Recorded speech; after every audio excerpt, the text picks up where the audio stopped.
Yeah, that's my mom. Hang on a minute, this will be fun. Mom, I'm gaming right now! Yeah. Let's go. Mom, I'm gaming right now! With my friends, Mom! Hey, I'm here too. Mom, I'm gaming with my friends! What do you want? And I'm streaming, Mom! Mom!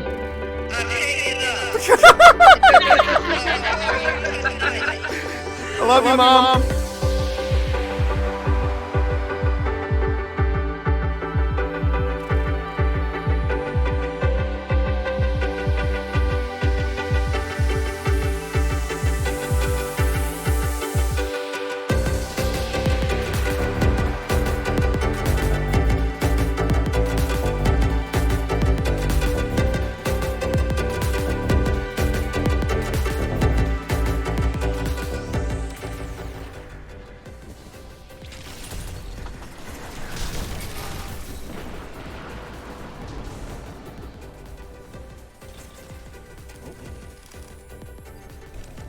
Only 5 minutes left. Fire team that fight together stays together. Double down. Delve into lineup fast. Fantastic work. Oh my God. I didn't just do that, but I'll take it. I'll take it. I think Marv would have been very proud of me in that moment. I have the holocron. See ya. Didn't make it, Gracie.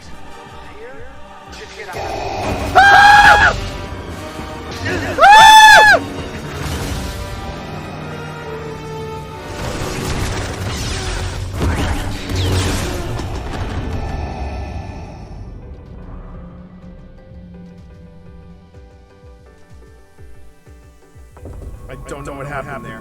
For me, but I have a Wikipedia. And I hate it. Yeah! Wait, is that an empty? Tell me that's an empty suit. Okay, it's an empty suit. Oh, but I don't like the music that's playing. I do not care for the music that is playing right now. And there's a lot of ammo around here. There's a lot of ammo around here. I could have swore that was somebody hanging there. I could have swore that was somebody hanging there. And should be the upcoming update that's... Hell is that? That is very. So you gotta say hey to Barry. Is this the haunted house in the Halloween season? And they just keep all their... Just keep going along. You're doing fine. You're doing fine. What was that? What the hell was that? What was that? I don't know. What was that? Okay, yeah, you know what? You know I will piss you for this. Oh, bullshit! You're the one, dude. You're the one that took TWA at night. I don't want to fuck. Oh, well, I missed this. All right. Anything on your? Do you want to play ball with me? Okay. We are off and running, chat. Here we go. All right, Phil, move forward. Now, Phil, I will tell you right now, I will not leave you alone in this game. Open this door, Phil. Open this door to your left. The one. Okay. The one on the left. Okay, walk in there. And read what is on the portrait, Phil.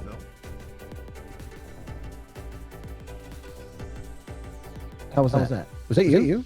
No. Because I didn't read anything, and I just heard a noise. No. Just Magna.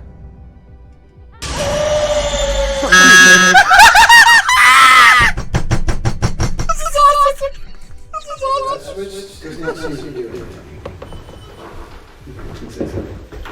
It just shuts off the armor. Oh no, it shuts off the armor. Just switch over here. These switches here.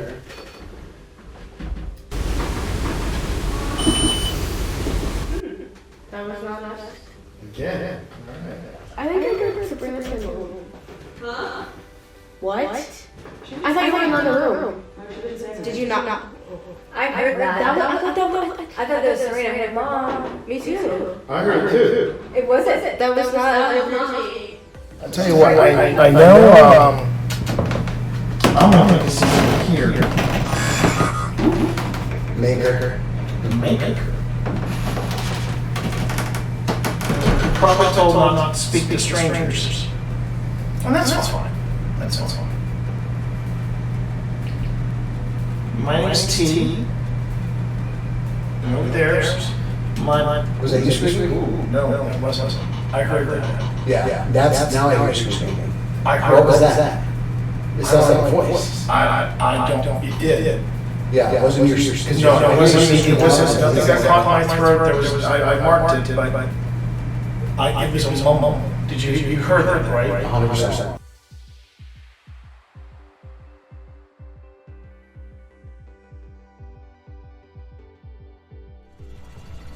Cat, I swear. Are you really doing this to me? Are you seeing this? Ah! Damn it, Cat! Don't! Oh my God! The cat!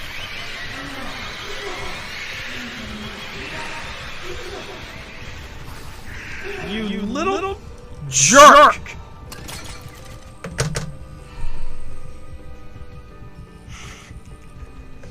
Man! What did you do to my game, Cat? I swear to God. That's still going off of it.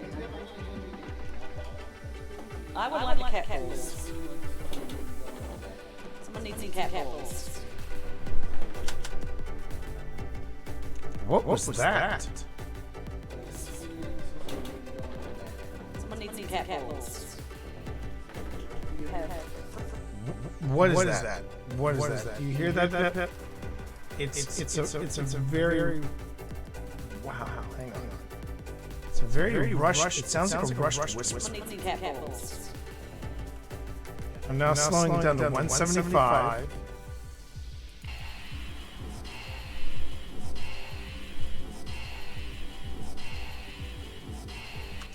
I'm hearing turn around. Does anyone else hear that?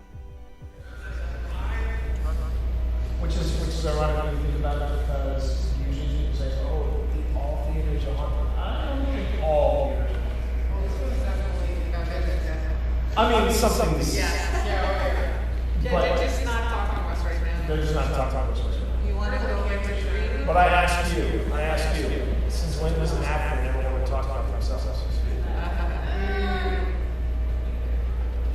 Hi everyone, it's me, Twitch Dad. And I'm here.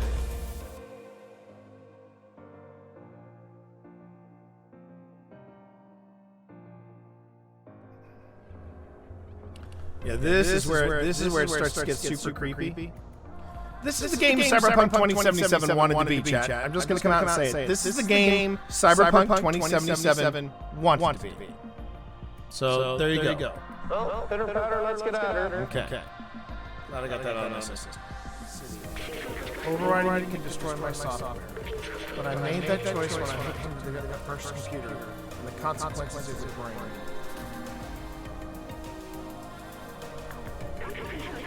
I'm sorry we didn't see the outside. But I need to carry on the memories of humanity and move on to the past. But I see futures and companions in you. Here, let me take that off.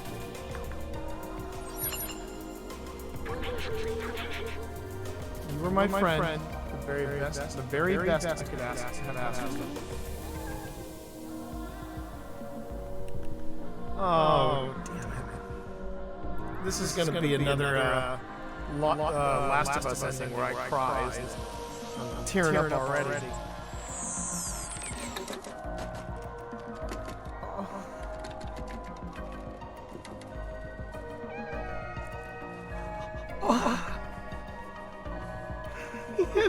He's butting him. Oh,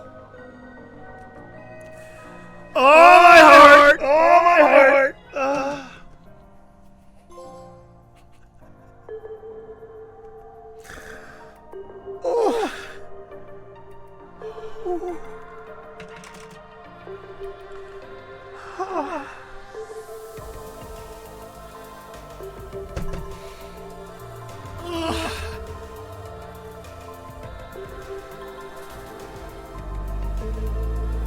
Why am I crying in a video game?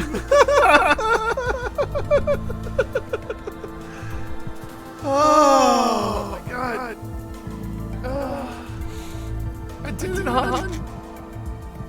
I did it, hon. I am. I've been stray. Worth every minute. Worth every minute.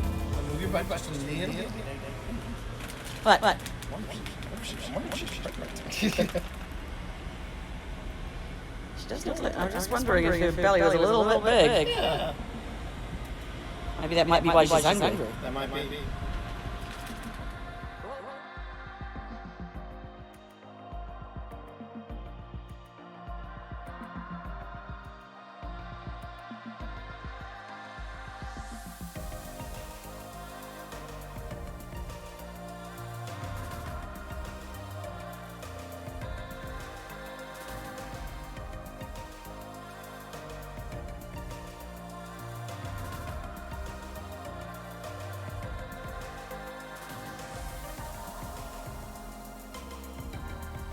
So, Jack, you are upset that we're silly.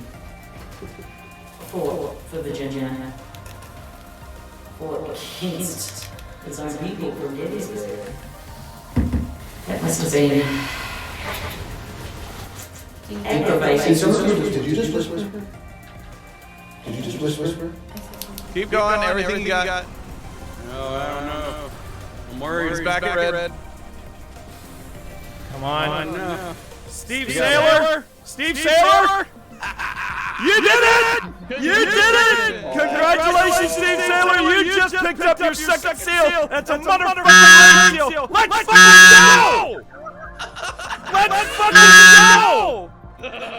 Team's stuck when T gets entirely of your plan. Hold on. I'm going for it.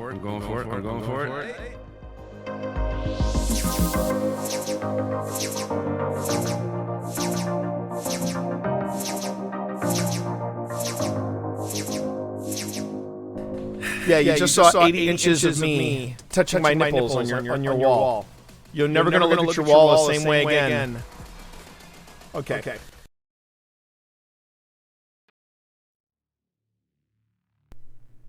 Wow.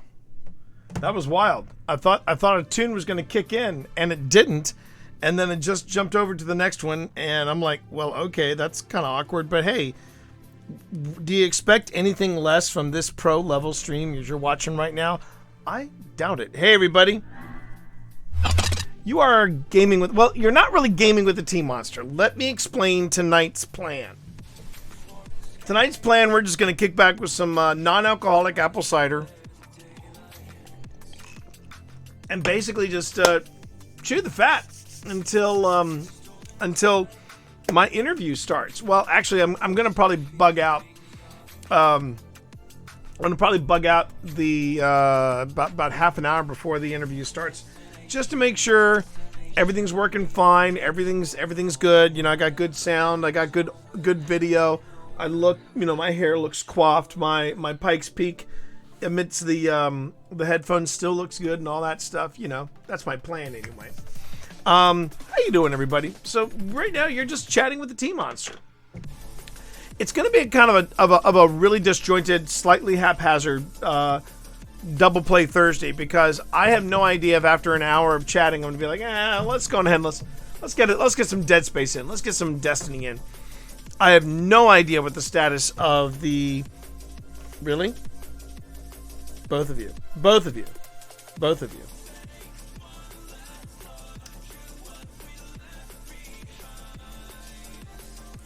I have no idea about the status of the Scream team tonight. Don't know if Phil wants to join me or not. I have no idea how long the interview is going to go. Could go half an hour. Could go an hour. It's really up in the air. But I am planning for anything and everything. We are going to be live. I know that much. We are going to be live tonight. Now, if you're wondering where are we going to be live tonight, allow me to show you that. And there we are. We are going to be live here. What Goes Bump in the Night podcast. We're going to be there with with the guys from What Goes Bump in the Night. And honestly, their story sounds a lot like ours. So this may be one of those podcasts that's got like an intimate feel to it. Really, the stream is not working for the kittens. Hold on, I have to remedy that as well. But it's probably going to have a very intimate feel. We're just going to sit down with these guys. We're going to talk about what we do. It sounds like they also had a very similar path the way Phil, and then by proxy me, got involved in the paranormal. Because remember, Phil was doing and is still doing. He's still doing the Don't Turn Around podcast, which got him started. Interviewing people about their own paranormal experiences and things like that. And then several of his guests said, you're in a really good location. You should be getting out there and checking out what's out there. And then after some serious thought about it, he was like, yeah, you're right. So now he's getting out there and he's doing the thing. So this is where we're going to be tonight. And in less than 2 hours, we're going to be live with these guys, which should be a lot of fun.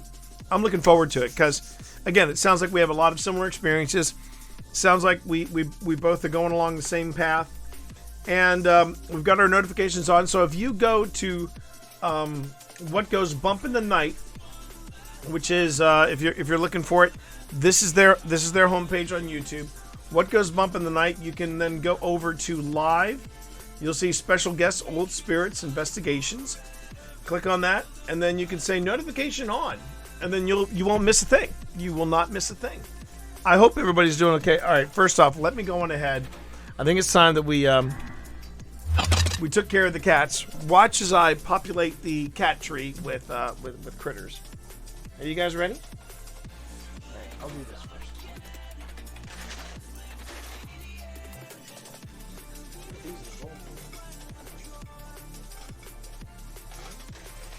Here. Then, yeah, I'm doing things differently.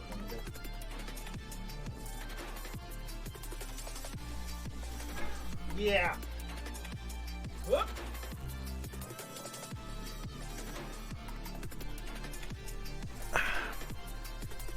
I think he prefers it when I throw him up there. But take a look, everybody. I don't know if cat butt is covered. I don't know if cat butt is covered in the terms of service for Twitch. But there you have it. There you have it, everybody. But this should be fun. It should be fun. This is actually our first interview on a podcast together that isn't Don't Turn Around. Because the first couple of times that Phil and I sat down as old spirits, both of us, it was basically us on his podcast. And we were talking about my experience, coming in cold with this. And next thing I know, and Phil wanted to make it a regular thing that I came on the podcast. And then we did like a sort of an old spirits debrief, if you will, which is nice. And that's fun. I'm not sure if it's really what I'm not sure if it's what Don't Turn Around needs though. I know I got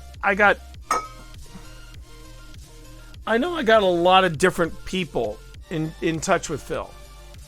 And Phil is juggling a lot. I don't mind saying it. Phil is juggling a hell of a lot for an individual. I mean, he does.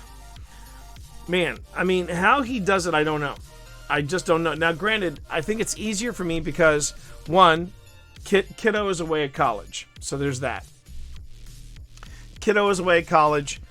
It's just me, Pip, and the cats, and that's it. Now Phil, he's got 2 daughters of his own, and he's got his full-time job, which I have a full-time job as well. But then Phil has a couple of side hustles as well that he pursues. Then he's got this, and then he's got, of course, he's trying to get Don't Turn Around on a regular schedule. And there's only so many hours in the day. I'm watching the developments over here. There's only so many hours in the day that you can get stuff done. That's my point. There's only so many hours in the day you can get stuff done. And I mean, there are days that I don't feel like I'm not getting enough done. But I mean, like today, for example, I did manage to finish the last touches on Steve Saylor's Part 2 episode. So that is premiering tomorrow.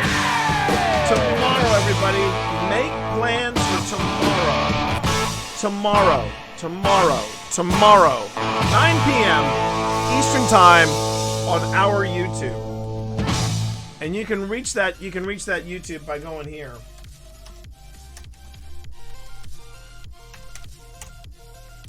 And if you go over there, you'll also see all the other stuff that we offer. You know, you'll see everything. You'll see the 5-minute paranormals. You'll see the different gear review, tech reviews.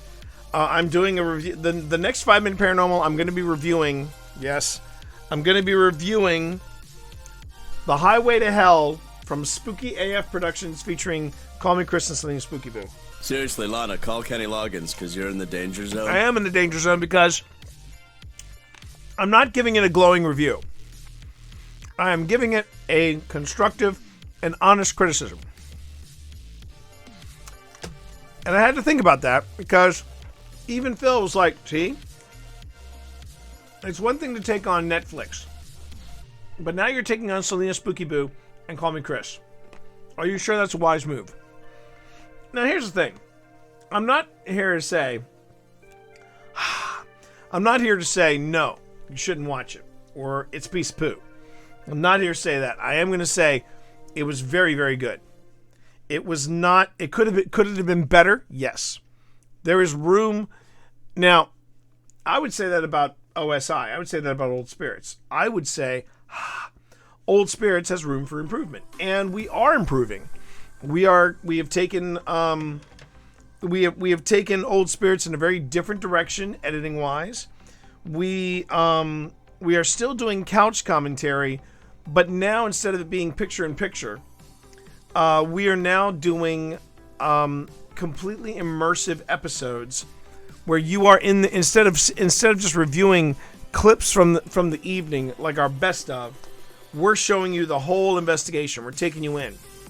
And we're kind of treating the investigation the same way we would treat we're treating it the same way we would treat our live feeds on both Twitch and YouTube, where we don't, we keep it raw, we keep it open, like you're actually there with us. And I'm still finding that groove with it. One of the things that I'm pretty sure I'm going to have to change, I'm looking at the footage that we have from our last episode is coming up. Our last investigation is coming up for our second season. We've actually had a bigger season this year than we did last year. More investigative. More investigative stuff and less. When did that go?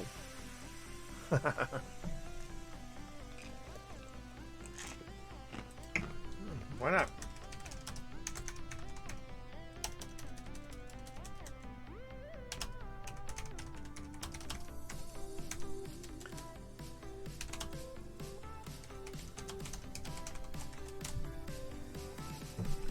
Why not?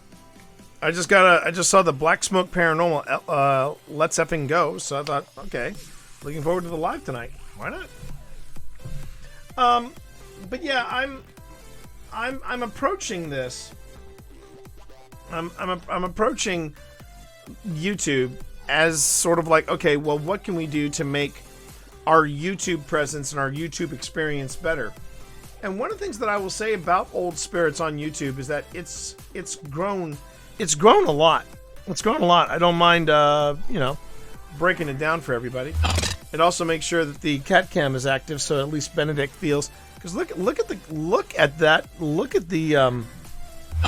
I feel like I'm getting some serious stare from Benedict over here.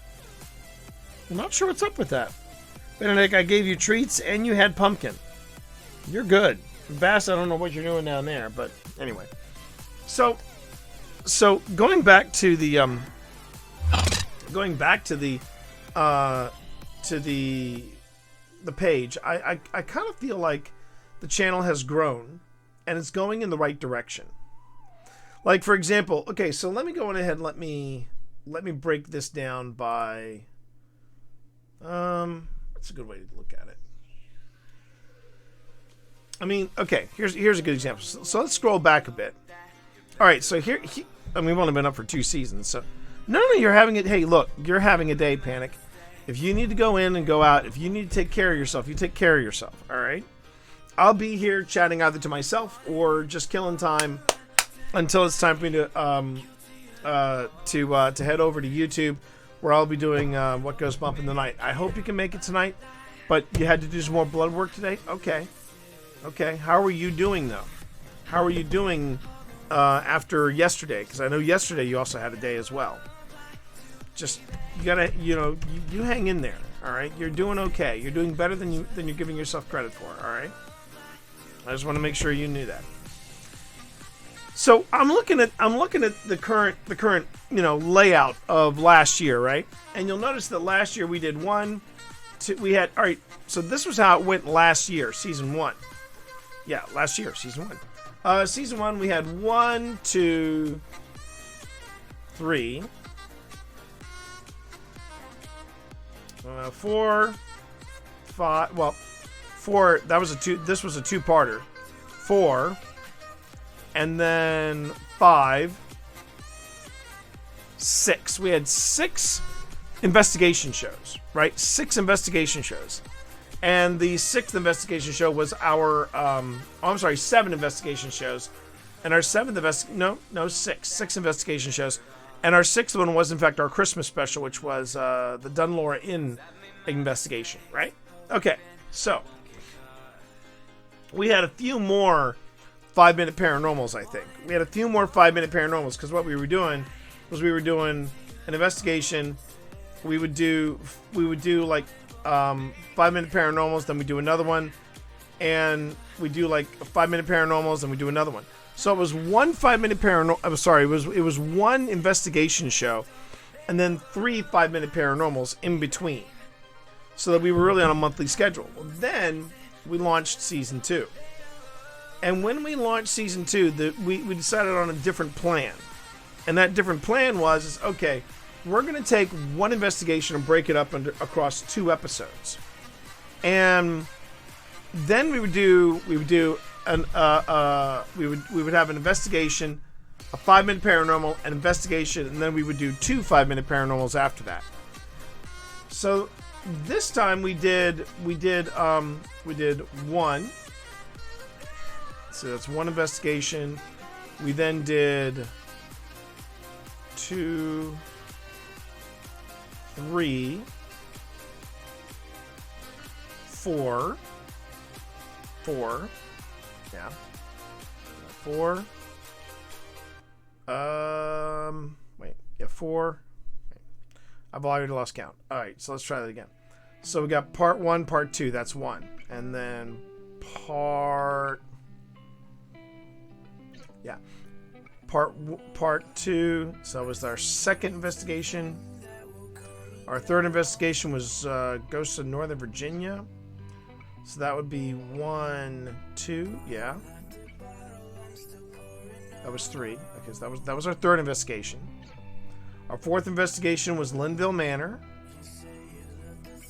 Then we have our 5th investigation, which was, we had a bit of a break here, and then we did our 5th investigation at Fauquier Jail, and then we had Steve. So that's 6.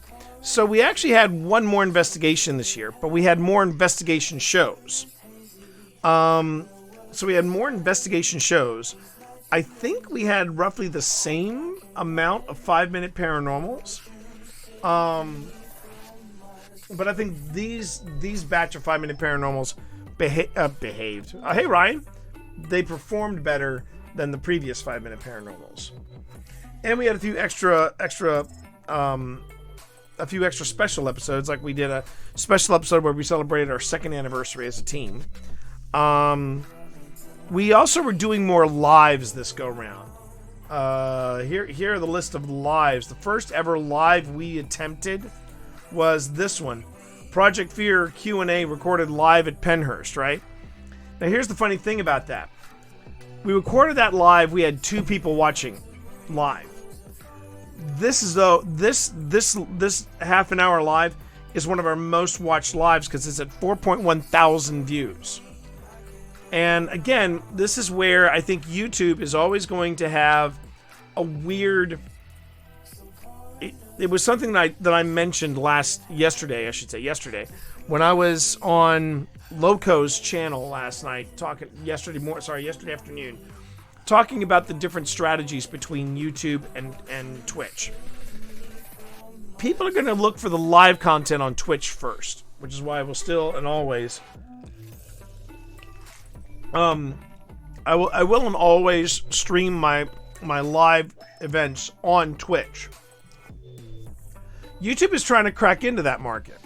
Now, some people would say they've already cracked in the market because they got Lupo, they got Markiplier. Sure, they've got big names running for them. I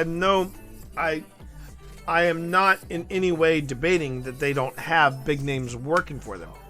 However, when it comes to live stuff, you don't think YouTube, you think Twitch.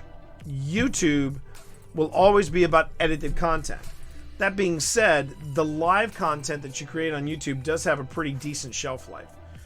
Like again, this one, Project Fear, that was 5 months ago, 4.1 thousand views, and that was when we had a viewership, maybe 2 people, right? And we didn't do any kind of promotion, we didn't hype it up or anything. The other one that did really well for us, and I'm going to stress that for us, being a new channel and everything like that, was this one, Ghost Hunting Live, the Bird Theater in Richmond, Virginia. That quickly cracked over 100 views. I want to say that cracked over 100 views within a week of putting it up.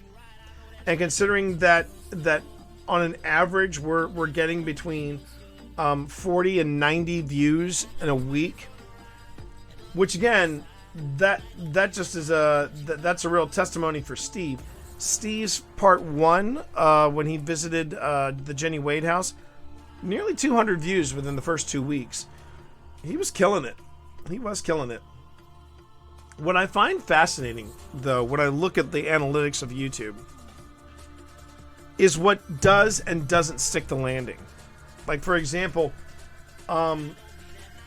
we did this extra footage from Linville Manor, right? And this was just stuff that wound up on the cutting room floor. And it did all right. It did all right. But what I find fascinating is stuff like this. The reviews. Like, we have a how to set up your... Well, it wasn't even a review. It was a how-to, and we did a set up your spirit box, right? Set up the PSB 11. And I put that up 5 months ago, and it's averaging nearly 200 views a month. I'm like, interesting. Okay, cool. But not all the product reviews land that way. Like, I did this one about a safe place to pack your stuff, a review of the Western Digital 2 terabyte SSD external drive. Now, I specifically did a review of this because I was like, you know what? This is something that paranormal groups will need. They're going to need something that they can trust, something that's durable, something that's portable, and also something that's a lot of space that won't break the bank. So I did a review. And in 1 month, not even 20 views. And I'm kind of surprised about that. Not gonna lie. The reviews that really did shock me, though, go back a bit to, here we go. GhostTube, legit or lame, and we just cleared the 8,000 mark on that one. And that's one of our biggest ones. But of all the things I've done, the biggest video that we've had so far has been, in fact, where are you? There it is. Project Fear is Project Fear really worth your time? Now it could very well be the title I gave it. And I'm the first one to say, yes, we are playing around with the titles that grab your attention. Is Project Fear really worth your time? The ghosts of maximum security keep us in a dangerous game. Ghosts speak to us at the Fauquier Historic Jail. The ghosts of Gettysburg's Jenny Wade House reach out to Steve Saylor. You know, that's the SEO game. I'll be the first one to say it. I hate playing the SEO game. I did want to say, yeah, I did finish that course. The course that I've been talking about, the thing I've been talking about. Benedict, why are you out of your tree? You're just loafing here in the middle of the floor? Hold on a second, chat. Benedict, you have a public that want to see you. Yeah. You have a public that want to see you. Come on, buddy.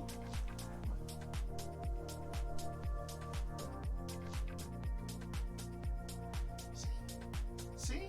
I want to see you. Come on, buddy. Yeah. Yeah.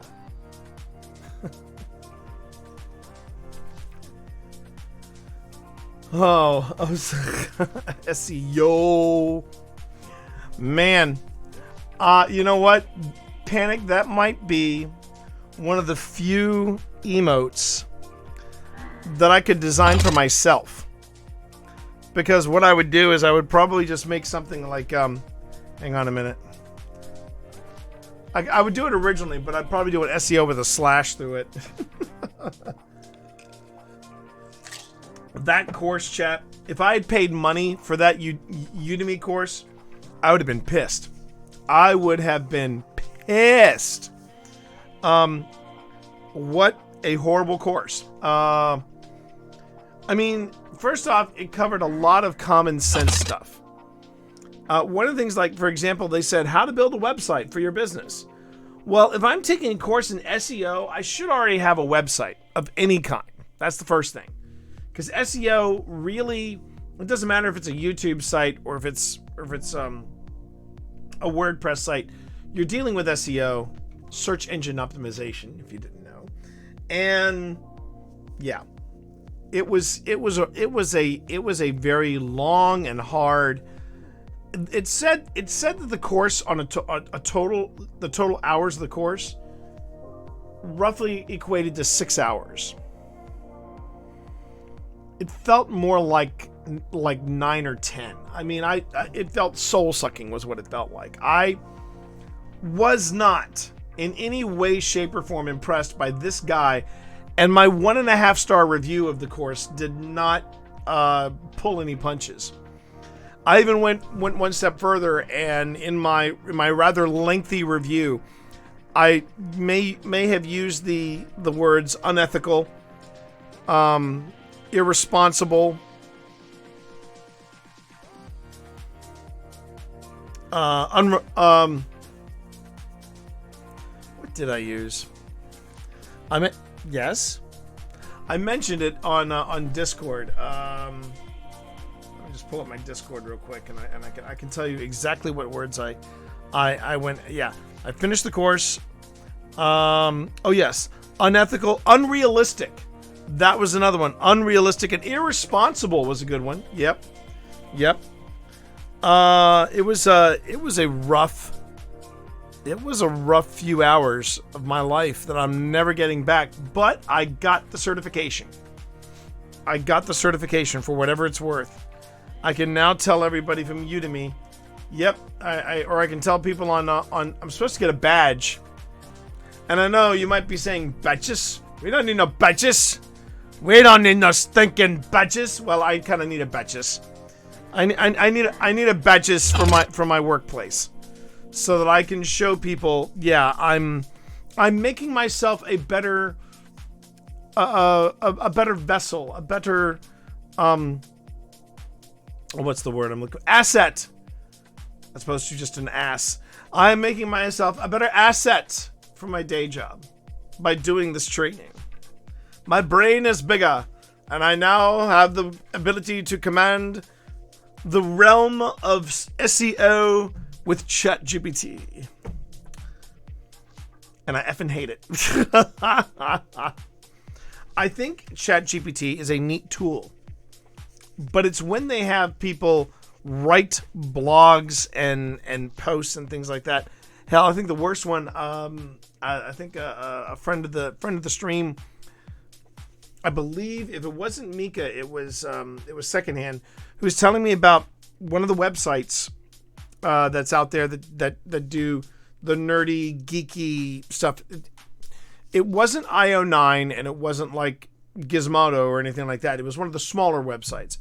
But they were actually calling for a content creator and ChatGPT engineer. That's what they called them. And they were whoever took on this position was expected to write with ChatGPT 200, 250 articles in a week.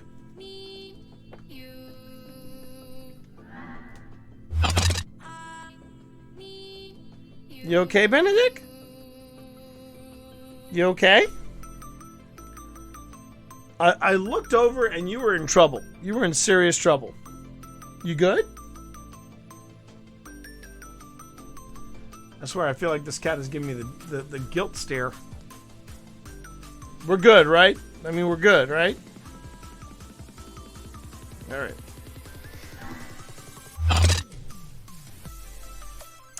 Not sure what's going on there. You know what? Let's do a quick check-in on the kittens, by the way.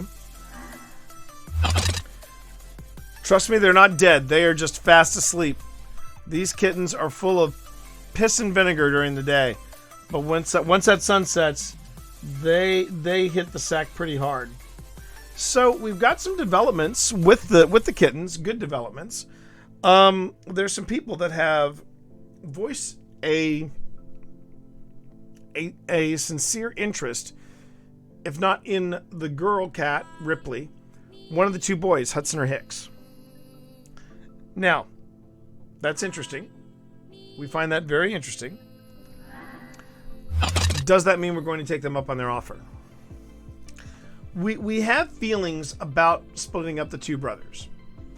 My biggest concern is that there's going to be a period where there are going to be 7 cats in this house.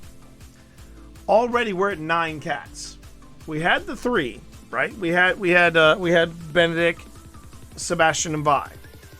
Now, I'm just saying, and Pip has been very open about this. Sebastian, Vi, and Benedict are elder cats. We don't know how long we're going to have them. And of course, I don't want to think about losing Benedict. I really don't.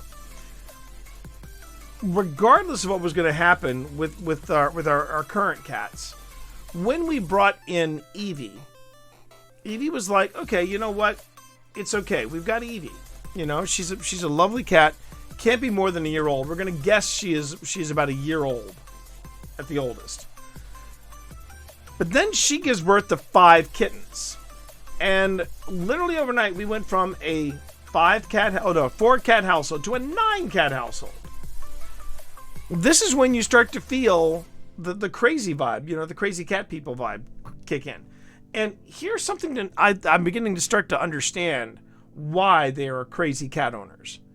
Because when you have kittens, it is pandemonium. It's tough enough to potty train 1 kid. We're now trying to potty train 5. And they're so damn cute. It's really hard to be mad when they miss the box and instead they hit the wall. Or worse, the carpet. Yes, you did hear Kitty, Big Marvinsky. You did hear Kitty. So I'm trying not to get too attached to the cats. Pip, on the other hand, is throwing caution to the wind. And she convinced me we should keep the 2 brothers. I'm like, okay. So we're gonna have Benedict, we're gonna have Sebastian, Vi, Evie, and then Hudson and Hicks. Now that's 6 cats right there. That should be enough. But we're also going to be taking care of Dorito until Sam gets her own apartment. So that's 7 cats. And we know that Dorito is spoken for. We know that Calcifer is spoken for. But now we have a third player who wants to pick up the girl, Ripley. And that's great. But now there might be interest in one of the brothers. And that's where it's kind of tricky. Because we're really not sure if we want to split up the brothers or not. Now, if we split up the brothers, it does take our cat level down to I may have to. Yeah, I had a feeling I have to do that. It'll take down the cat population here down to 6. 6 is manageable. Believe it or not, 6 is manageable. It's intense because everywhere you go in the house, you feel eyes on you. But it's manageable. We've done it before. We have 2 cats, thinking about getting a third because my cats are 9 years old, but after we sweep up fuzzballs off everything every day, I don't think I want it anymore. Yeah. See, the thing is, these little fur muffins, they haven't gotten into the shedding process yet. So I'm not sure what kind of shedders they are. At least your cats were insistent on wanting to see me shit. That's a long story. No, Marv, they haven't reached that point yet because remember, they've only known the bathroom or 2 different bedrooms. We have not integrated the cats yet. Once the cats get integrated, that's when it's going to be this, and then the cat will walk in, sit, and watch me take a dump. I'm mentally waiting for that. Puck was my cat Puck, particularly when they were real tiny, when they were a kitten, because I did raise Puck from an 8-week-old kitten. Puck insisted on going to the bathroom with me. She hated not knowing where I was. So if I went into the bathroom, Puck came in with me. And it was a little intimidating sitting there trying to do my business or standing there trying to do my business and there's a cat on the sink. What you doing? We got litter boxes for that sort of thing. But, Basil wouldn't shut the fuck up until I opened the door and Basil doesn't meow. It's his owner is deaf. Oh, dear God. So, yeah.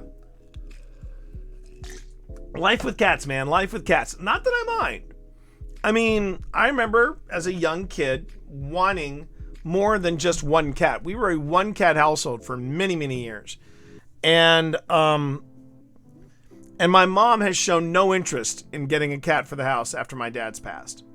There has been ever since I moved out of the house, my parents have been pet free. No dogs, no cats, nothing. Not even a goldfish. And that is fine. That is their priority. But then you see these little effers. You see these little effers and you're just like, do I really want to get rid of any of them? And the answer is you don't want to, but it's more like you kind of have to. Because right now it's manageable. But these cats are going to get bigger. And when they get bigger, so will their poops. And so will everything else about them. But Dorito is a handful. Dorito is actually becoming more of the snuggle bug of the group. So it's been fun to watch their personalities come out. Hudson and Hicks are the adventurers. That's very cool. My cats keep getting me out of bed every morning. Yeah, Puck did that with me. By being my babies and by being hungry, yowling assholes. On your Discord, I only get the welcome page. I don't see anything else. That means, Ryan, you didn't finish the welcome page. If you look on the bottom of the welcome page, there's a place where you acknowledge and you select a role and all that stuff. It should be in the welcome page when you get there. That'll be good for a little snuggle bunny. Yeah, one of the things I think Brad, that's going to be the direction that Dorito's taking is the snuggle bug. Calcifer has snuggled a little bit, but Calcifer is also a bit of a mischief maker. Hudson and Hicks are adventurers, like true Marines that they are. And then there's Ripley, and Ripley is just worried about the state of the world, and she's just standing back, basically warning us about quarantine and stuff like that, as Ripley does. Where I'm really curious is I'm curious about how Evie, what kind of a cat. They all have new names now, yes. Because once they started naming the other cats, the ghost theme wasn't quite working. And Calcifer has been spoken for. So Calcifer from Howl's Moving Castle.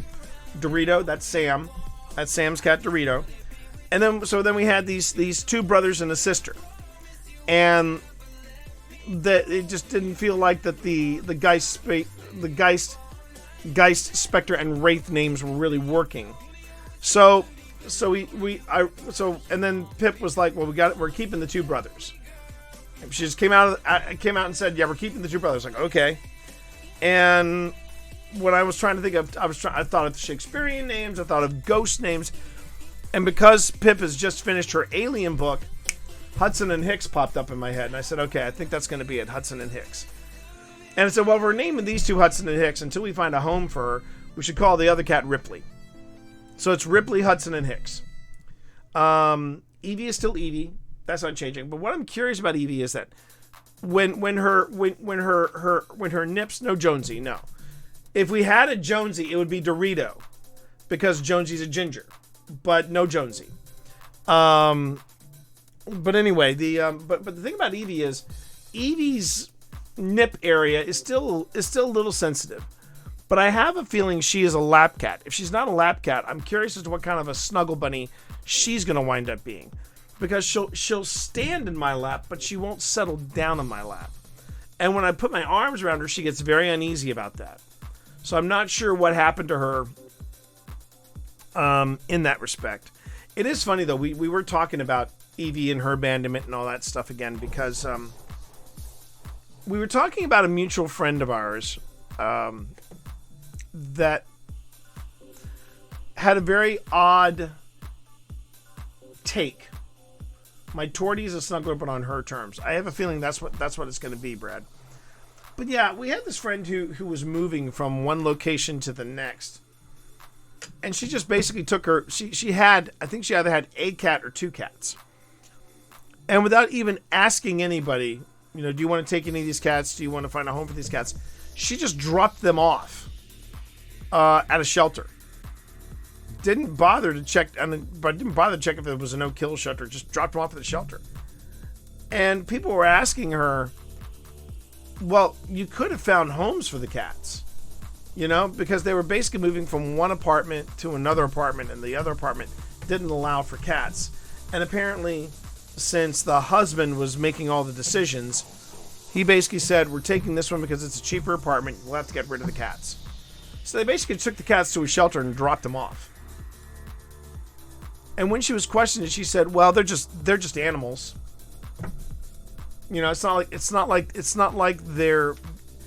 not like they're like people or anything. And I remember I remember saying, I probably said to her something along the lines of, I remember this was the most, I usually am just very praiseworthy of this person, but this was the one time I kind of got into her face, and I remember saying to her, then you have no reason being a pet owner. Ever. You have no reason being a pet owner. Because they're not just animals. They're part of your family. Even when you're a dad, the cats are part of your family. Dogs are part of your family. I had to rehome Amelia's most heartbreaking thing. Tried for 18 months, but she and my current two girls just did not get along. Luckily, she's living the good life with a buddy in Florida. See? But you made the effort. It was just, we're just going to drop them off at a shelter. Okay, okay, before you do that, Ryan, I'm going to suggest again, take a look at the rules when you get there. The welcome page should explain how to get past that. And if it still doesn't work, reach out to one of the mods, and one of the mods should be able to walk you through it. Okay? And I'm sorry about the complication, Ryan. My Discord kind of needs I think my Discord needs a facelift. It needs an overhaul. And I have to take a look at my Discord. It's weird. I'm trying very hard. I'm the guy that wrote Discord for Dummies, And I have a tough time getting into Discord and just doing, just making a, reaching out to people, just dropping a note here or there. I will say this. After my experience in writing for Discord for Dummies and then seeing how much it had changed before the book even came out, I refuse to do a second edition of Discord for Dummies.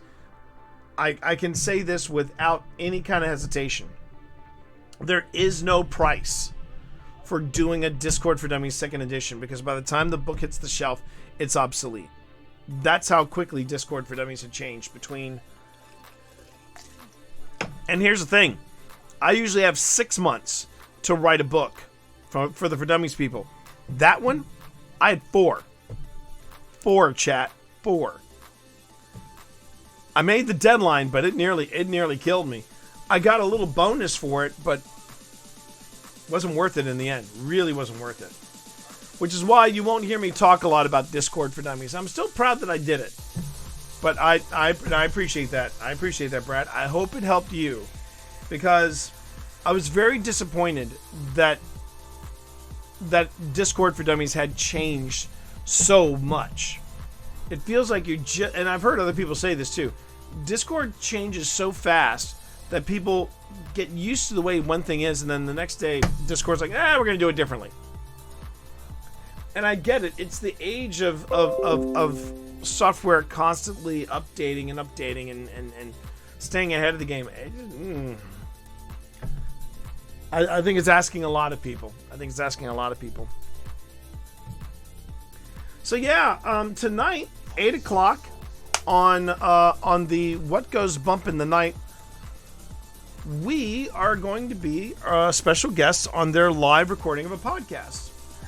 So if you're around 8 o'clock tonight and you're on YouTube, you can come right over here in an hour's time. It's What Goes Bump in the Night. And what I'm getting the impression of is that these guys are very similar to me and Phil, in that they started doing a podcast about the paranormal. And then they said, you know what? We should start doing this ourselves. And they did. And yeah, these guys seem like good eggs. So we'll see how it goes. I found Changeling's Guide to Discord with a screen reader. There's no way to keep that website up to date. Yeah. Oh, as soon as boom, you got in. Okay. So it was Discord. All right. Well, you fixed it, man. That's the other thing too I've noticed about Discord. It can get very buggy. Oh, by the way, Lisa, hi. How you doing this evening? So yeah. So tonight, 8 p.m. Phil and I are going to be on What Goes Bump in the Night. We're going to be live, so that'll be fun. I will probably wrap up the stream at around 7:30, 20 minutes till. Some other things about OSI you should know. Tomorrow night on our own channel, we are going to have a premiere, and that premiere is going to be Steve Saylor's Part 2 episode. And this is a really interesting episode I noticed. In this episode, instead of having, if you remember from Part 1, if you hop over to Old Spirits, in this episode, we were actually hopping around on the top floor of the Jenny Wade house, going from one side of the Jenny Wade house to the other side of the Jenny Wade house. The Jenny Wade house is actually a duplex. And on one side, the neighbors lived. On the other side, the Wades lived. And we were basically going back and forth. We being me and Pip and Steve and Phil. We were all just going back and forth between the two rooms. And there was a lot of activity there. Well, then we went down to the basement. And it's pretty much the Steve Saylor show when we get down into the basement. When we got down into the basement, we put Steve into the Estes method. Now, the Estes method, if you're curious or if you don't recognize it from the other paranormal shows that are out there, the Estes method is where you put on headphones and you're listening to a spirit box. A spirit box basically cycles through different radio frequencies. It makes a kind of sound. And the idea is that you are blindfolded. You have headphones on. You're listening to the spirit box. You don't see anything around you. You don't hear anybody around you. And people are asking questions. And you go on ahead and you answer them. You answer them by repeating whatever you hear coming through the spirit box. The theory is, everybody, is that the spirits can manipulate electromagnetic fields, and that includes radio frequencies and things like that. And what they do is that they will find snippets of something and they will use that to communicate with you. This is where, you have to sort of suspend disbelief, or to some extent you have to kind of take a leap of faith and go, okay, this is how this works. And where I explain to it, because I get that a lot. Well, how do you buy into this? How do you really buy into the whole notion of the spirit box? And here's my answer. There is a point where coincidence stops being coincidence. And that's the only way I can describe it. Coincidence is like it's like finding a four-leaf clover. It's getting lucky. If somebody goes in on their birthday and say hits it big in Vegas on blackjack, you know what? That's a coincidence. When you are going in on a weekly basis and you are constantly winning in blackjack, not winning and then losing more money later, but you cash out when you're ahead,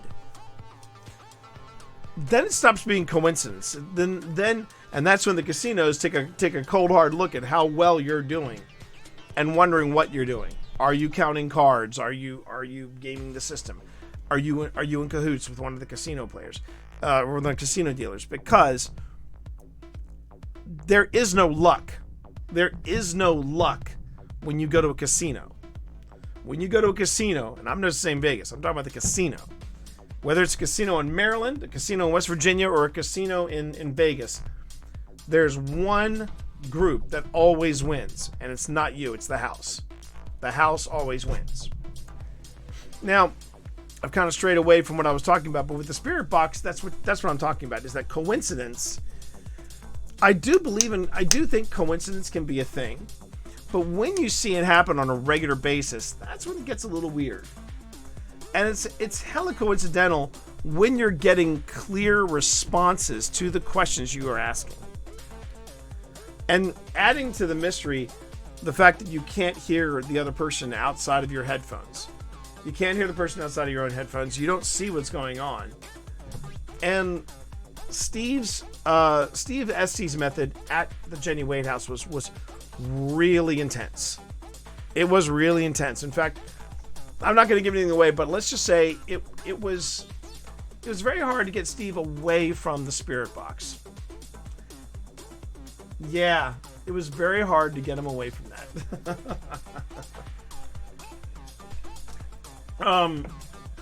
But it is a great episode. It's a great episode. But Steve is at the center of it, and it was great. It was great going in with Steve. We had a really good time.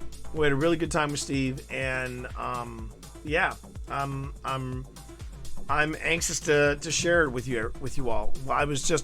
I'm giving it one more look, and then I'm uploading it, and then we're gonna make the fine tune of it, and then it'll be out to the world. That's tomorrow at 9. We will be live in chat. You can go ahead, ask any questions that you like. We'll be there, both me and Phil. If Phil isn't there, I'll be there. And this will be interesting too, because if I remember correctly, when this episode originally dropped, I wasn't sure if I was going to be able to make it, because I was at TwitchCon when that dropped, and it was a very intense return home. We actually missed a week of dropping content, because this was how it went. I basically went out to TwitchCon, and then when I got back, I had a day to recoup, and then Marv paid us a visit. It was planned. It just happened that he was coming in the week after TwitchCon, so it was come back from TwitchCon, day of rest, and then Marv arrived from the UK, and then we had the weekend. We had the weekend there. After that weekend, Halloween, and then the day before Halloween, Marv went back home. Halloween, and then it was sort of recovered from everything. And this Sunday, this weekend, is going to be basically we're packing up all the inflatables and everything, and it's just, man, October. I knew those last 2 weeks of October were going to go, and they did. They flew by. They absolutely flew by, and this is the first weekend. Yeah, this is the first weekend where I feel like I don't have anywhere to be. I don't have anything to do. I can just go on ahead and ease into everything. And it's an extra day because we got Friday off because it's Veterans Day. So that's nice.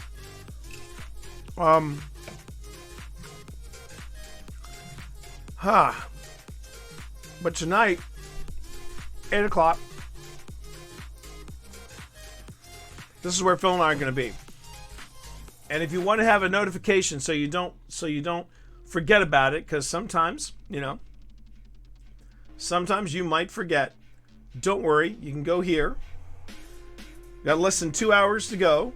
Well, sorry, less than an hour to go. But you can go here and click notification. Oh, sorry. You can click here, go to notification on, and you can go on ahead and just have a reminder sent to you if you want. If you're curious as to where Benedict is, he is not far. This is his alternative hangout spot. Now, you'll notice everybody, this book right here. The reason why I put this book here is because underneath that book is the power button to my computer. Benedict has successfully turned off that computer twice. And if you watch the hype reel at the very beginning of the stream, you'll also see the clip where Benedict basically turned off Dead Space while I was in the middle of it. Well, he didn't turn it off so much as he broke it. He didn't break the stream, but he's done that at least once. So he's turned off the computer twice. Both times I've been live at the time. He did break the stream once go around, and then I've lost count how many times Benedict has launched the stream with his ass on Stream Deck. Thing is that I have no other place to put. I'm watching you, Cat. Right now he is looking at the Stream Deck. No kidding, he is looking at the Stream Deck.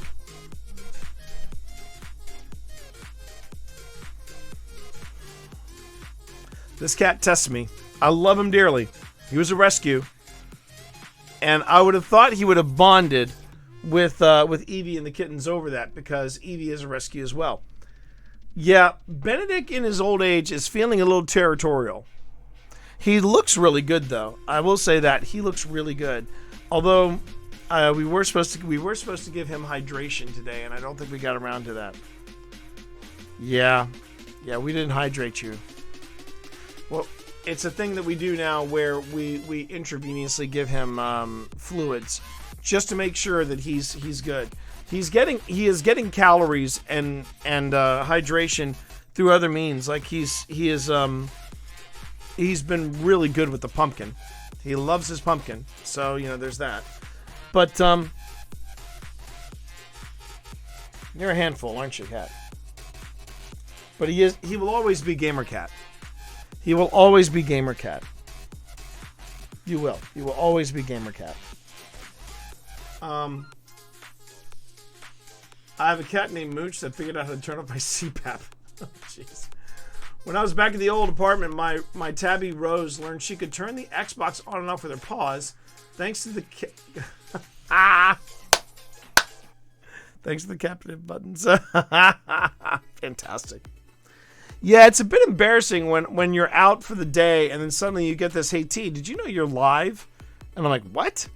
I'm not live." And then I go, "Cat." Now, the thing is, I know for a fact that even if I were to rearrange the buttons so that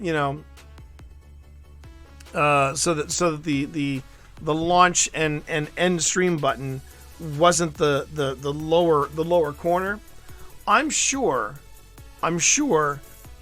he would still figure out another way of hitting that top corner button. I mean, I have heard it where if I leave it on plugins, he'll drop his own plugins. You know, I'll suddenly hear, you know, from this side, I'll hear through the speakers. I'm over there on the Mac side, and I'll suddenly hear Follow them to glory. And I look over here, and sure enough, there's Benedict's bony ass brushing up against the Stream Deck. Would I trade any of these memories? Would I trade any of these moments? Probably not. Probably not, chat. It's life with cats, man. Good luck, Guardian. So anyway, hope everybody's having a good week, by the way. We are almost to Friday, so, you know, stay the course, everybody. I did manage to hang up the Crota Zen. I think you can see it from here if I back off a bit. The banner is starting to get heavier. The banner is starting to get heavier. So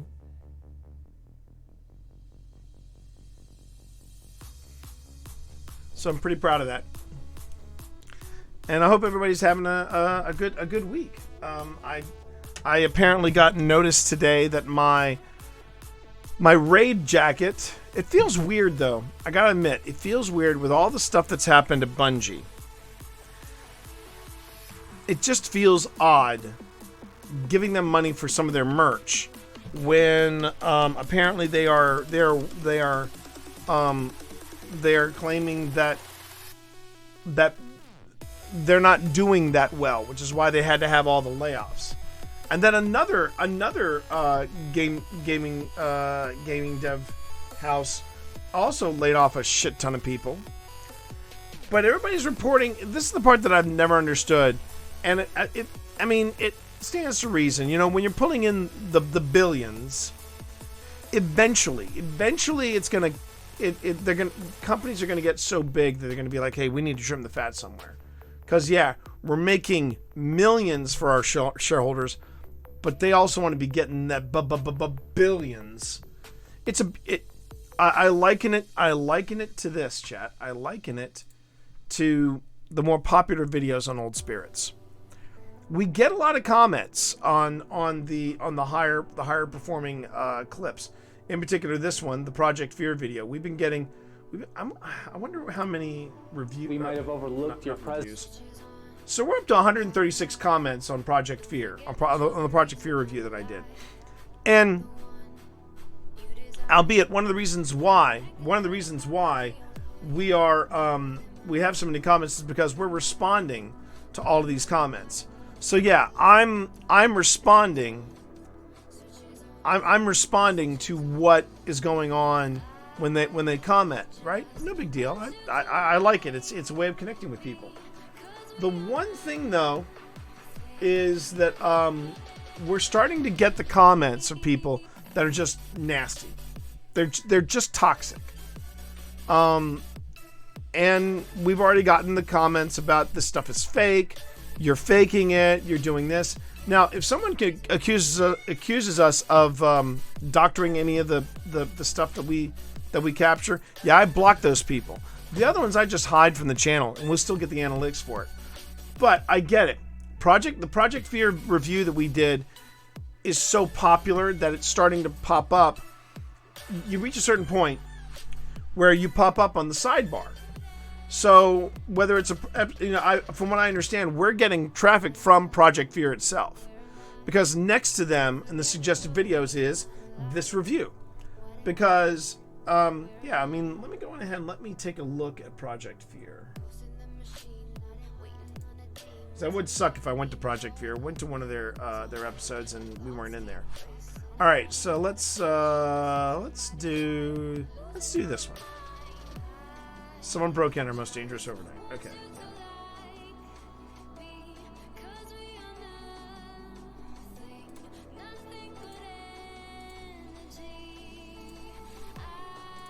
It is time. Okay. So now you look over here. You look over what's suggested.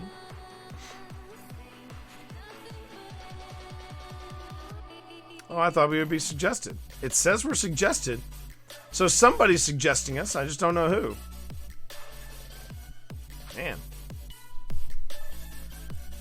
All right. Unless I can't now. I wonder if I can't see it because it's our video. Because why would YouTube's algorithm suggest our video to them? I didn't even think about that, chat. Sometimes I can be thick. I'll be the first one to admit it. It's a very Twitch dad moment right there, I admit. Yeah. Anyway.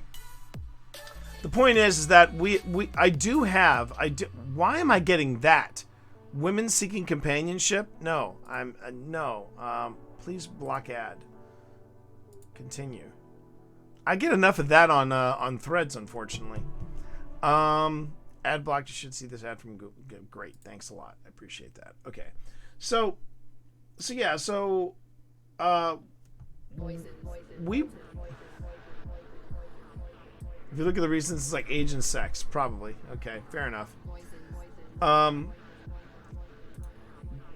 But what I was going to say was that because we are getting we are now recommended in the sidebar, we're getting all kinds of traffic, good and bad. And it's the same thing. It's the same thing I would assume when your game development studio reaches a certain point financially. It's now it becomes more of an issue of, well, we want to make sure we're still bringing in the cash, and it, yeah, I feel weird giving my money to Bungie. Some of these things I already ordered. Some of the stuff I had earned and I was going to pay for it later, and then of course this thing happened. So I'm just like.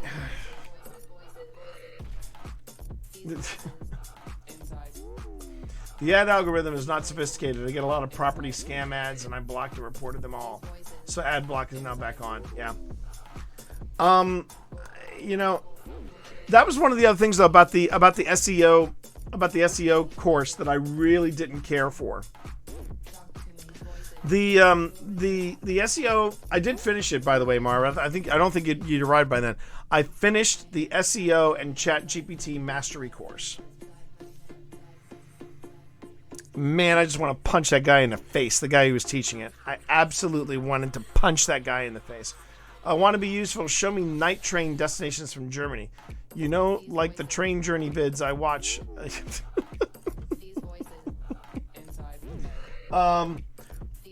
But the one thing that this guy did not mention at any time during his SEO mastery course, which included a breakdown of how Google Business works, I guess. Yeah, one of the problems I had with this guy's course was at no time did he mention that all this work you can do in SEO could be obliterated within a day if somebody at YouTube, Google, Twitch, or wherever says, you know what, guys? I think we need to change the algorithm. And then they completely reintroduce a new algorithm that looks for completely different keywords and ignores all the ones that you have looked up. That is something that happens all too often in SEO and in marketing. And it's something nobody wants to talk about. It was like when I talked earlier in the week about impressions and how much I hate that. It's the thing I hate the most when I would sit down with marketers and they'd go, well, what are the impressions? I'm like, why do we care about impressions? And they look at me like I was going sacrilege. Post a link, I'll check from here. I'm sorry, Brad, I might have missed that. What link was I supposed to post for that? I totally missed that. Sorry, man. If it was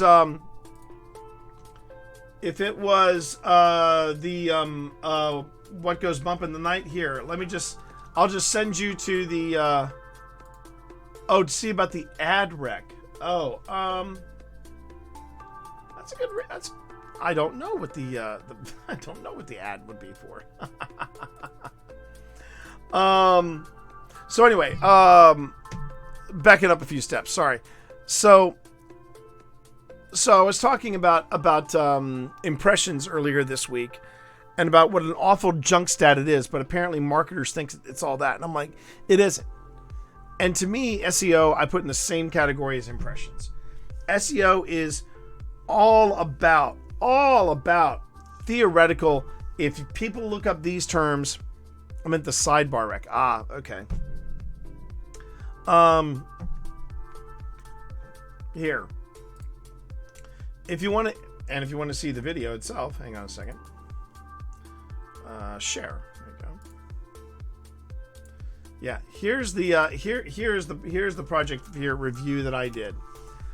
Pretty proud of it too. It was actually a lot of fun to put together.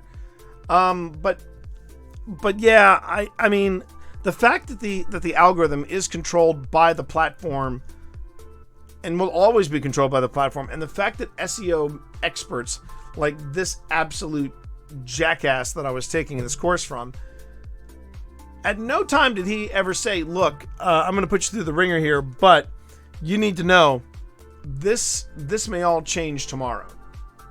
This may all change tomorrow because at some point, Google or YouTube or somebody's going to go, oh, wait, they're starting to game the system. They're starting to see what works. So let's change up the algorithm. I knew a lot of people from the paranormal circles. They were on TikTok and they were killing it on TikTok. Absolutely killing it on TikTok. And then TikTok changed the algorithm.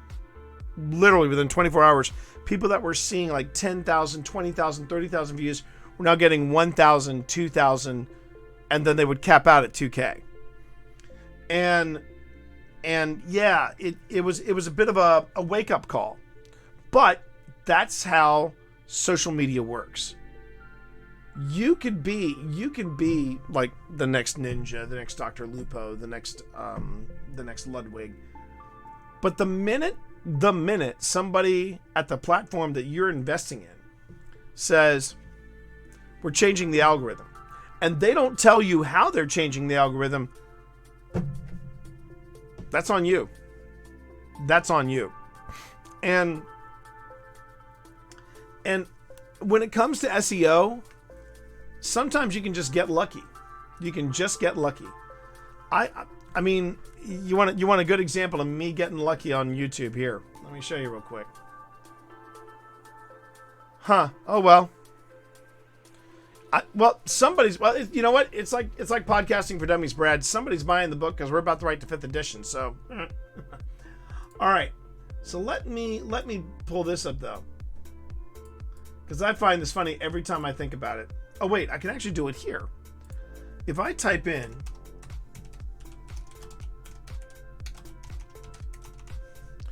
steampunk book trailer, let me just see what happens. I just want to see if the algorithm still favors this.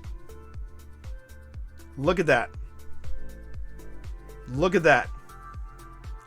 When you type in the 3 words steampunk book trailer, look at the 3 that pop up. Look at the 3 that pop up here. No, try again. This is an ad. This is an ad. 1, 2, 3. 2 through 4. And I'm going to be honest, that top one, that steampunk book trailer, Phoenix Rising, I literally typed that in as like, okay, steampunk book trailer, Phoenix Rising, boom. I mean, I just put it in there and walked away. I did not think specifically about getting up there or getting into this. But it has been like this for the past 12 years.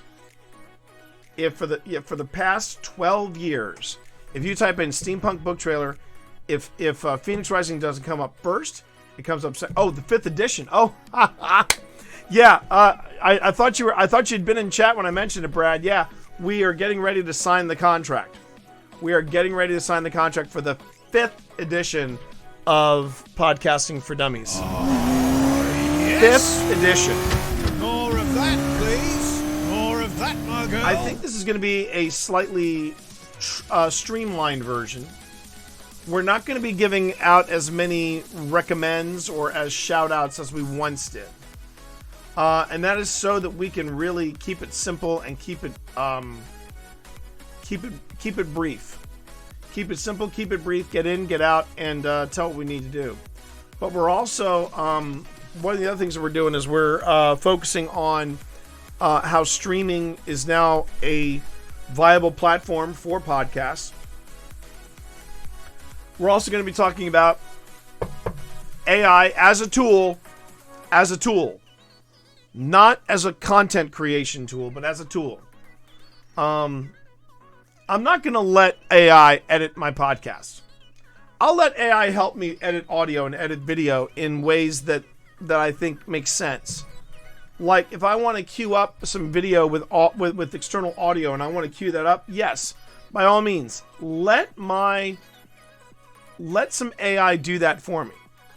Absolutely. I'm more than okay with that. But do I want AI to edit my podcast? No. I want to have that. I want to have that control. But this still impresses the hell out of me that it has been 12 years and we have managed to hang on to these top spots. And you know what? I don't mind saying it. I am really super proud. I'm really super proud of these book trailers. Okay, so I don't mind telling this story. This is actually quite fun. I don't. So hang on a minute. I'm gonna pause that. I'm gonna let the. So, back it up. So this was the last one we did for the Diamond Conspiracy, and this was the last one that was New York published. And yeah,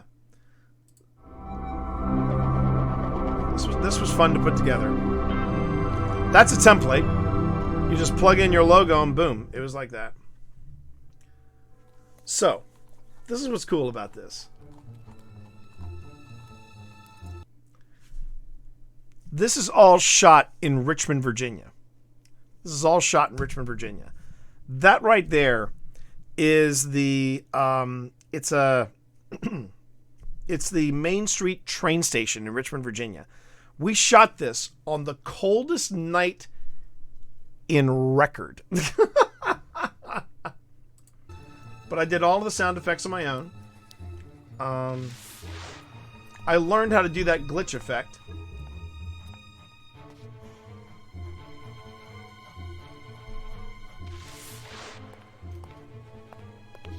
I even sweetened the sound of his the sound of his shoes against the stone. This next bit is going to be one of the hardest things. Okay, the guy in the back. So the guy in the back is another author, really super cool dude named Bill Bloom. Richmond lives in Richmond as well, and he just showed up in steampunk gear just in case we needed him on camera. And I said, I think I have something for you. And you'll see how we play around with Bill throughout the night. Because originally, when I had this thought it was just going to be Peach and Matt, and it was just going to be the two of them. But then we had Bill show up, and I said, I want to take advantage of this. But Bill, bless his cotton socks, Bill was the guy that was basically our guardian angel that night. Because it was the coldest night, Bill was one of the deacons at an Episcopal church, a historical Episcopal church in Richmond, Virginia. It was the place where apparently, not ever really confirmed, but it was the place where Patrick Henry apparently said, give me liberty or give me death. Did he really say that? We don't know. But if he did say it, it was at that Episcopal church in Richmond. Okay, so that's Bill in the back.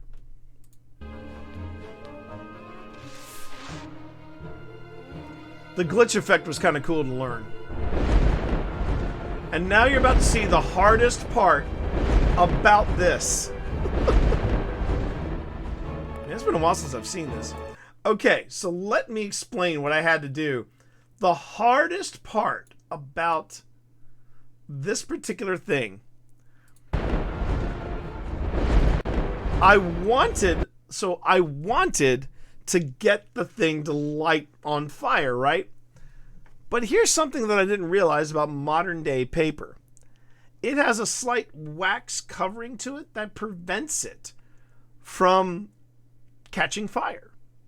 Which is why, after several takes, we could not get this thing to light on fire. So, about a month later, Matt was visiting, and we said, okay, I need your help, Matt. I need you to do the following. And we were trying to light this outside of my porch. It was far warmer. At first, everyone was like, well, it's too cold. It's too cold, and that's why we can't get the paper to catch on fire. No, it was the paper itself. So Matt said, do you have any lighter fluid? And it's like, yeah. And you'll notice there's a slight sheen to this paper. It's because we soaked it. We soaked it, chat, in lighter fluid, and it finally caught on fire. But we got the effect that I was looking for.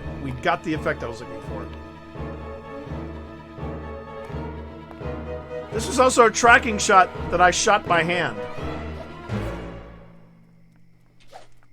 Now, I love this.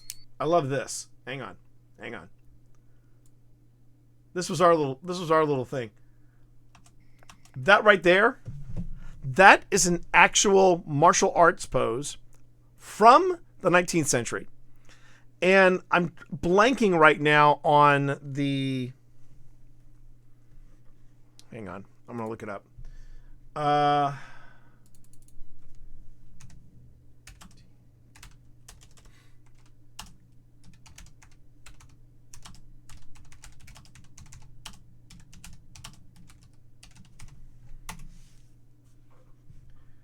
Bartitsu. That's the name of this. It's an eclectic martial art and self-defense method originally developed in England between 1898 and 1902.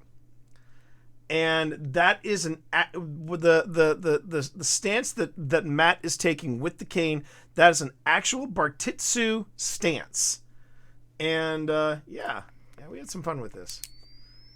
And what you don't realize, my God, we are freezing. We are freezing.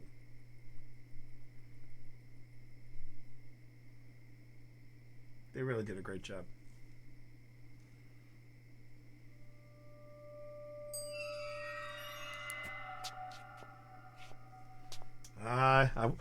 This is me watching one James Bond movie too many.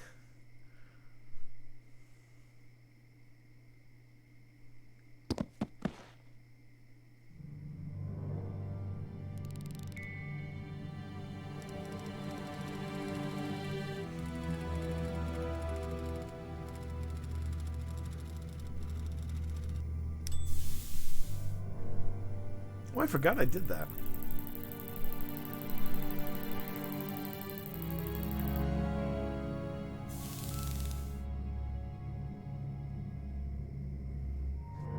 You'll notice in the background, there's Bill. There's Bill. Man, it's been years since I've seen this.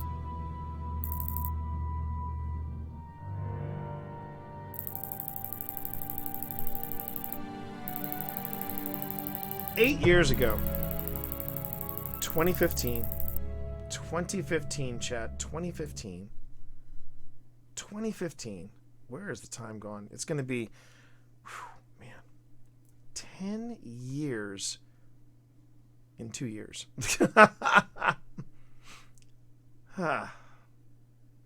Sorry, feeling a little nostalgic, I guess. Feeling a little nostalgic. It's just nice to know that that even by accident, I can still get SEO right. All right, everybody. We are closing in on that time. If you haven't checked in, if you haven't swung by, if you haven't decided, hey, I'd like to know. Yes, Lisa, Rossi's domain name did expire. He let it expire, which is why Old Spirits Investigations were all on alerts so that we can hang on to it. But yeah, Phil Rossi Media is no longer a thing. Yeah. It's a long story there, Lisa. It's a long story. But right now, we have less than 30 minutes to go And Phil and I will be live on Old Spirits Investigation. Phil and I will be live on here on What Goes Bump in the Night. So if you want that reminder, go on ahead and pop over here to this page. You'll see us there, and you can go on ahead and just have the notifications turned on. Oh no, it wasn't on purpose. It wasn't on purpose. But here's the thing, and this is the thing that I both love about Phil, and I go, Phil, kind of works on my nerve. Phil wants to be that Renaissance man, and he is. He's an incredible Renaissance man. But right now, I think Old Spirits has just gone in so many different directions that even Phil didn't anticipate on, that he's having to pick and choose different places to focus his passions. And yeah, I mean, I think that if there really was a happy place for Phil Rossi right now, it's doing what we're doing with Old Spirits. He's insanely proud of the work we're doing. He's insanely proud of all the things we've accomplished. And yeah, I mean, you know, and I think he should be. In only 2 years' time, we've managed to really do some amazing things on the channel. And I'm very proud of what we've accomplished, and we're going to talk about that tonight. So we have less than half an hour to go. So here's what I'm going to do. I am going to refresh my drink. I'm going to ping Phil to make sure that Phil is en route and ready to go. And I'm going to get on to I'm going to shut down Streamlabs so I can fire up the camera for this this link that what Bump in the Night sent me, and get ready for the evening. So now, will I be back with Phil with the Scream team? I don't know. I might come back solo, and if the whim grabs me, I might go on ahead and say, hey, let's do some evidence review. Haven't done that in a while. I may throw on Dead Space. I haven't decided yet. We're figuring it out, and that's why this is such a disjointed stream, because I have no idea what I want to do next. But thanks everybody for being here. I really do appreciate it. I'm not gonna send you off on a raid this go around. I think we're just gonna slowly start winding things down. And I'm still getting used to this new format as well. I'm not sure if I want to put in like a... I hope it goes great too, Lisa. And remember, you can also come and join us on What Goes Bump in the Night, because it's going to be live. It's just live on YouTube. But yeah, if you're around, we'd love to have you there. I'm trying to get everybody that was within ear reach to come on in and hang out with us. Still getting used to this. I haven't decided if I want to do something with this chat window, and maybe put in this chat window like a mini video of greatest hits. Do like a 5-minute video, and then we just fade out or something like that, or create just some real quick 5-minute video clips, and then I just rotate them in and out with each week. I don't know. I'm just trying to think of what to do with this space. If anybody has any ideas and they want to share them with me, you know where to find me.